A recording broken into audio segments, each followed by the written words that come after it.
Doctor का आतंकी connection, आतंकियों का फंडरेजर, यूपीएटीएस की ताबड़तोड़ एक्शन। उत्तर प्रदेश में लगातार आतंकियों और देश विरोधी गतिविधियों में शामिल लोगों पर बड़ा एक्शन देखने को मिल रहा है। पुलिस, एनआईए और यूपीएटीएस मिलकर ऐसे नेटवर्क को तोड़ने में जुटी हैं जो देश के भीतर रहकर भारत विरोधी ताकतों से जुड़े हुए हैं। प्रदेश के अलग अलग जिलों से हो रही गिरफ्तारियां इस बात का संकेत देती हैं कि कहीं ना कहीं एक संगठित साजिश चल रही है जिसे अब बेनकाब किया जा रहा है। लेकिन सवाल सिर्फ उत्तर प्रदेश तक सीमित नहीं है। दिल्ली और बिहार जैसे राज्यों से भी इस तरह की गतिविधियों में शामिल लोगों की गिरफ्तारी सामने आई है। आखिर देश के अलग अलग हिस्सों में फैले ये नेटवर्क कितने गहरे हैं?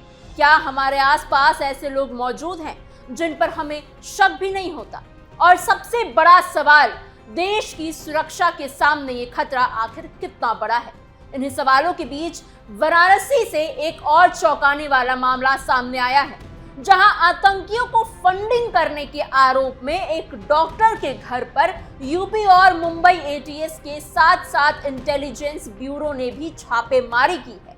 इस कार्रवाई ने कई नए सवाल खड़े कर दिए हैं। नमस्कार, आप कैपिटल टीवी का खास शो देख रहे हैं, जहां हम आपको सिर्फ खबर नहीं बताते बल्कि उसके पीछे के हर पहलू, हर सच का करते हैं पर्दाफाश। मैं हूं आपके साथ समीक्षा तिवारी। बनारस में एक डॉक्टर के घर पर आतंकियों को फंडिंग करने के लिए मामले में यूपी एटीएस, मुंबई एटीएस और इंटेलिजेंस ब्यूरो की टीम ने छापेमारी की। ये घटना मंगलवार दोपहर की है। टीम डॉक्टर के घर पर पहुंची और वहां काफी समय तक रही। उन्होंने डॉक्टर के मोबाइल फोन, लैपटॉप और प्रिंटर को अपने कब्जे में ले लिया। उसके बाद डॉक्टर के परिवार वालों से और खास करके उसके बेटे से पूछताछ की गई। पूरी टीम करीब 7 घंटे तक उस घर में रही। जब वो जाने लगे तो मोबाइल, लैपटॉप और प्रिंटर को साथ लेकर चले गए। डॉक्टर का नाम डॉक्टर आरिफ अंसारी है। वो बाल रोग विशेषज्ञ है और बनारस के पठानी टोला इलाके में आदमपुर थाना क्षेत्र के हाजरा हॉस्पिटल चलाता है। उसकी पत्नी दरकशा अंजुम गायनोकोलॉजिस्ट है और वही हॉस्पिटल में प्रैक्टिस करती है। डॉक्टर आरिफ के 3 भाई साड़ी का कारोबार करते हैं, इसी वजह से उनका बाहर आना जाना भी लगा रहता है। डॉक्टर आरिफ का 20 साल का एक बेटा है जिसका नाम है अबू बकर, जो नीट की तैयारी कर रहा है। एटीएस की टीम ने घर के सबसे ज्यादा समय उसके बेटे से ही पूछताछ करने में लगाया। उन्होंने अबू बकर के मोबाइल और लैपटॉप की भी जांच की और सूत्रों के मुताबिक अबू बकर पर एक कश्मीरी हैंडल से व्हाट्सएप चैट के जरिए बातचीत करने का आरोप लगा है। वो पाकिस्तान के कुछ संदिग्ध लोगों के संपर्क में भी था। छापेमारी के दौरान डॉक्टर के बैंक अकाउंट की डिटेल्स भी सामने आई है और उसमें लाखों रुपयों के टर्नओवर का पता चला है। साथ ही डॉक्टर आरिफ अंसारी का पाकिस्तानी लोगों और कश्मीर के कुछ संगठनों से कनेक्शन भी सामने आया है। वो कई संदिग्ध लोगों के संपर्क में था और उनके नंबर उसके फोन में सेव पाए गए हैं। रेड के समय पर डॉक्टर के घर के बाहर पुलिस की फोर्स तैनात रही। जिस गली में टीम गई थी वहां के स्थानीय लोगों के अलावा किसी और को आने जाने की अनुमति नहीं दी गई। इस पूरे ऑपरेशन के पीछे लखनऊ में पकड़े गए 4 आतंकी के मिले इनपुट बताए जा रहे हैं। मामला आदमपुर थाना क्षेत्र का ही है। डॉक्टर आरिफ अंसारी का परिवार काफी समय से वहां रह रहा था। पड़ोसियों का कहना है कि डॉक्टर आरिफ बहुत सभ्य और नेक इंसान। उसके घर के पास रहने वाले सरफराज अहमद ने बताया कि डॉक्टर अंसारी समाज में अच्छा नाम रखते थे। वो कहते हैं कि इतने अच्छे लोगों के साथ ऐसा क्या हो गया। उन्होंने ये भी कहा कि डॉक्टर का लड़का भी बहुत नेक और सीधा है और वो नीट की तैयारी कर रहा है और काफी प्रतिभाशाली है। लड़का बाहर जाने की बजाय घर पर ही रह के पढ़ाई करता है। पूरे मोहल्ले और समाज में कहीं भी पूछ लो, परिवार बहुत अच्छा है। हालांकि पुलिस अधिकारियों ने इस मामले की पुष्टि नहीं की है। रेड के बीच में ATS inspector Bharat Bhushan doctor के घर से बाहर निकले। मीडिया वालों ने जब उनसे सवाल पूछे तो उन्होंने कहा कि अभी हम कुछ नहीं बता सकते हैं। फिलहाल एजेंसियां इलेक्ट्रॉनिक डिवाइसेस की जांच कर रही है। कॉल डिटेल्स, बैंक ट्रांजैक्शन और दूसरे डिजिटल सबूतों को खंगाल रही है।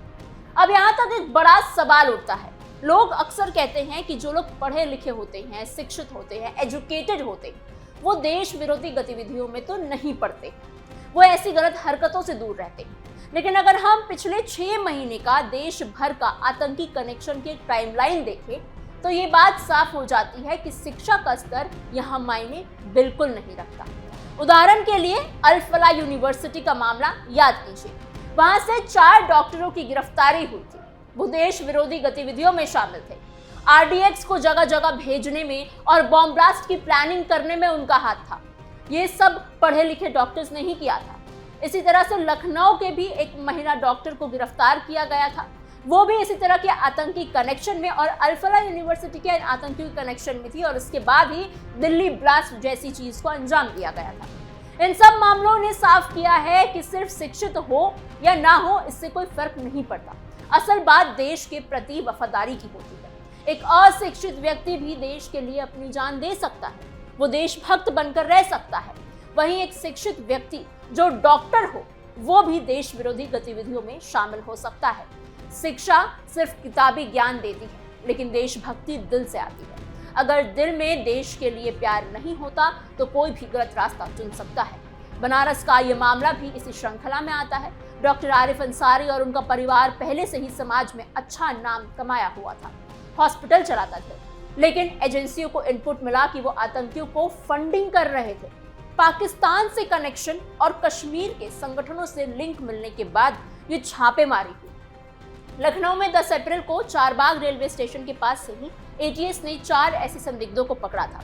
जांच में इन चारों के भी पाकिस्तान के खुफिया एजेंसी ISI और दूसरे आतंकी संगठनों से संबंध मिले थे।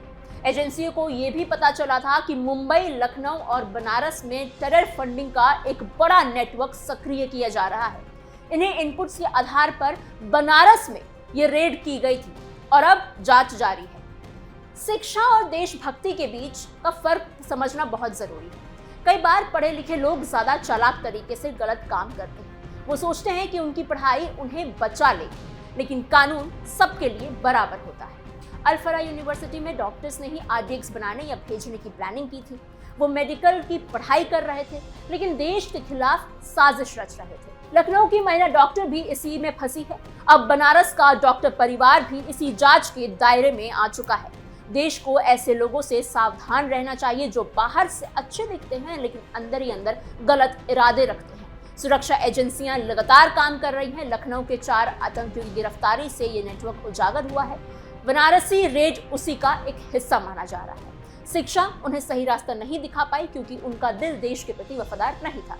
एक अशिक्षित किसान या मजदूर भी देश के लिए लड़ सकता है, वो सीमा पर खड़ा होकर दुश्मन से मुकाबला कर सकता है। वहीं डॉक्टर अगर RDX की प्लानिंग में शामिल हो जाए तो ये दुर्भाग्यपूर्ण है। पिछले 6 महीनों में अल फलाह और लखनऊ के मामले में ये साबित कर दिया है। अब बनारस का मामला भी इसमें जुड़ गया है। एजेंसियां पूरे नेटवर्क को तोड़ने की कोशिश कर रही हैं। मुंबई ATS भी इसमें शामिल है। इसका मतलब ये है कि ये सिर्फ एक शहर तक तो सीमित बिल्कुल नहीं है। लोगों को समझना चाहिए कि देशभक्ति हर किसी की जिम्मेदारी है, चाहे वो पढ़ा लिखा हो या फिर ना हो। स्कूलों और कॉलेजों में सिर्फ किताबी पढ़ाई नहीं बल्कि देश प्रेम की शिक्षा भी होनी चाहिए। युवाओं को गुमराह होने से बचना जरूरी है। अबू बकर जैसे लड़के अगर सही रास्ते पर रहे तो देश का भविष्य उज्जवल होगा, लेकिन अगर वो गलत कंपनियों में पड़ गए तो पूरा परिवार प्रभावित हो जाएगा। इस छापेमारी से इलाके में थोड़ा तनाव की स्थिति बनी हुई है। लोग इकट्ठा हुए लेकिन पुलिस ने स्थिति को संभाल लिया। कोई अनहोनी नहीं हुई। सुरक्षा एजेंसियां दिन रात काम कर रही हैं ताकि देश सुरक्षित रह सके। लखनऊ के 4 आतंकियों की गिरफ्तारी ने बनारस रेड को लीड किया। अब पूरा नेटवर्क उजागर होने की उम्मीद की जा रही है। अंत में यही कहना सही होगा कि देश को मजबूत बनाने के लिए हर व्यक्ति को देशभक्त होना चाहिए। शिक्षा चाहे जितनी हो, लेकिन वफादारी बिना कुछ नहीं है। अशिक्षित व्यक्ति भी देश के लिए जान देता है और शिक्षित डॉक्टर अगर देश विरोधी हो जाए तो ये चिंता का विषय भी बन जाता है। आपको हमारी ये खबर कैसी लगी हमें कमेंट बॉक्स में जरूर बताइएगा। ऐसी और खबरों के लिए बने रहिए कैपिटल टीवी उत्तर प्रदेश के साथ।